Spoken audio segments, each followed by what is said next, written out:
So listen, I'm thinking about trying Ozempic, and I want to get your opinion. Should I try this? There's a lot of controversy on it.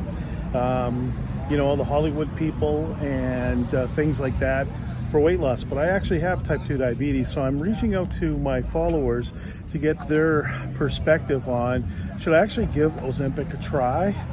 What do you think? Have you had any thoughts on it? Have you looked into it? There's a lot of pluses, a lot of minuses, and I'm just curious as to what the community might be thinking as far as trying these new drugs. I mean, would you try new things to try to cure your type 2 diabetes? Is that something that you're interested in? Obviously, the weight loss is a big thing that comes with it. So let's take a look and see what this looks like. Okay, so what are my concerns with trying Ozempic out? Well, there's a couple. Number one, apparently really tough on the bowels. So are you going to be going through the day and having issues with your stomach as far as things go? Now, I believe that your body would tighten up to this and get used to it. It's just a matter of how long will that take. I'm in the gym quite a bit. I'm on this 40-pound weight loss journey. So how long will it take? Am I going to be halfway through a workout and think, yeah, man, I got to go home? That's a real question that I have.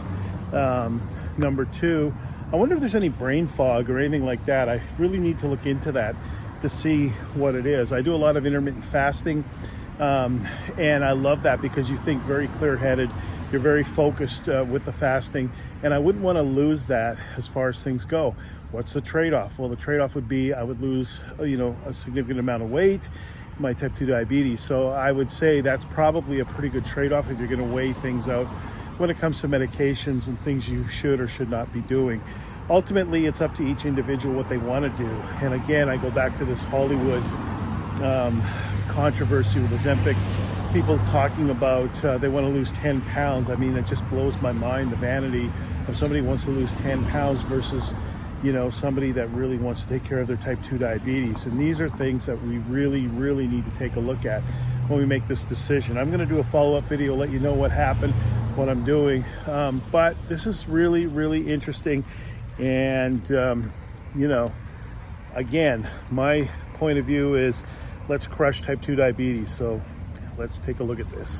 So as I'm playing out this Ozempic discussion with myself, I've had a lot of followers talk to me and tell me their experiences with it, some really good.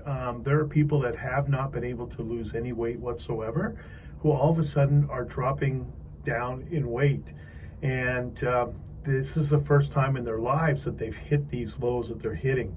And how is that helping with their diabetes? Well, just like when I lost 112 pounds during the pandemic, you notice your insulin sensitivity changes. You've got less insulin resistance, so you need to use less insulin in order to quell your, blood glucose, which is a good thing, right? The less insulin that you really need, the better it is for weight loss, because as we know, this is the hormone, insulin's the hormone that causes you to gain weight. So we're trying to get away from that as far as things go.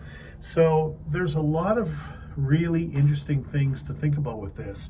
I'm going to put some thought behind this, and I'm going to keep you posted. We'll do a follow-up video on this, and if I jump on it, we're going to follow my journey with Ozempic.